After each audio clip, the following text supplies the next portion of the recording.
helps the children at Hafan in loads and loads of different ways. Not just because they enjoy it and they have fun, because it's a social thing, or maybe because they can relax with the music therapy and just have a chill out time where they're not getting other interventions, like feeds or medication or one thing or another.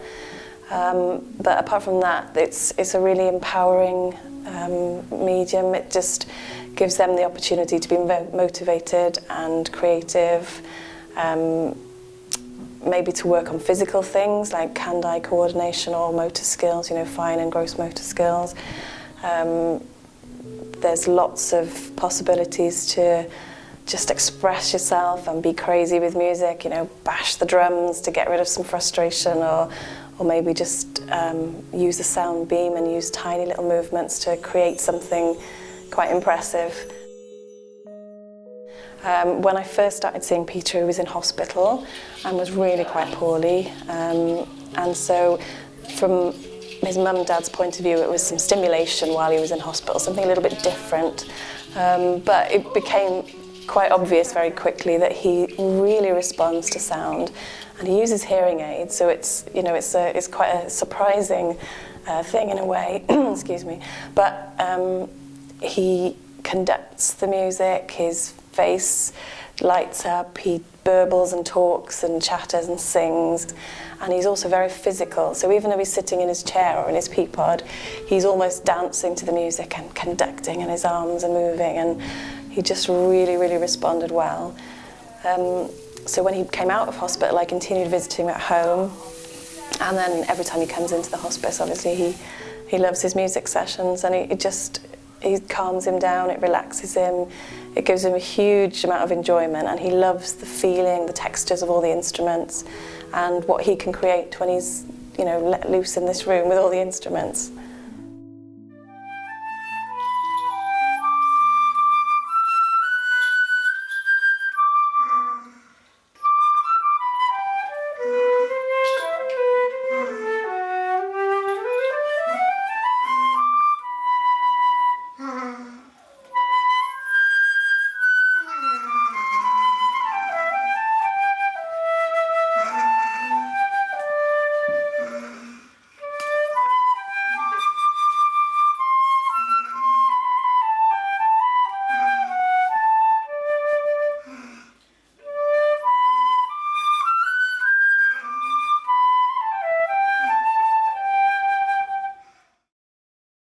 I think a really special memory for me of a child who was dying was that I'd visited him over, I think, a period of about 6 weeks.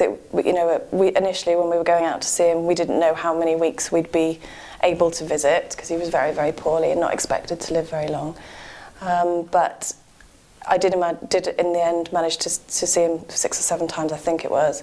But initially, he absolutely loved the flute and would listen to me playing the flute and hold on to the end of the flute.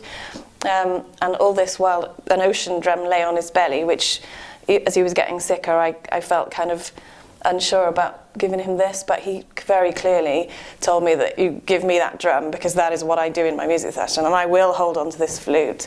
And he did, bless him. He held on to the end of the flute right up until the last time I saw him. And he loved it, and he had a CD of me playing the flute for while I wasn't there, and we used to joke that he was looking for me under his bed because he'd got the CD and he could hear the flute and he knew it was me, but he couldn't see where I was. But no, it was a really, really special relationship, and a special relationship with the family and with the little boy, and I think it was a really nice piece of work as well, if you can put it that way.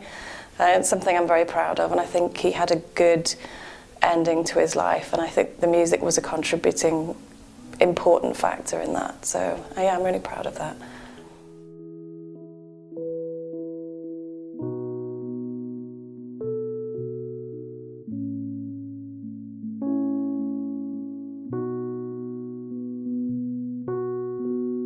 To supporters who can make these things happen for families at Hafan, it's everything. I mean, music therapy is one thing. I know Hafan offers so much more, but if if these families can continue to access the services that they've got and to feel the way they feel when they see their children playing music, and to listen to the CDs that they've created and watch them inspired to be creative and have a lot of fun and just, be really sociable and just have a great time and also relax and be comfortable. And just that, I think those moments are so treasured that if anybody sees sessions, it's really obvious why, as much help should be given to these families as anybody can give them.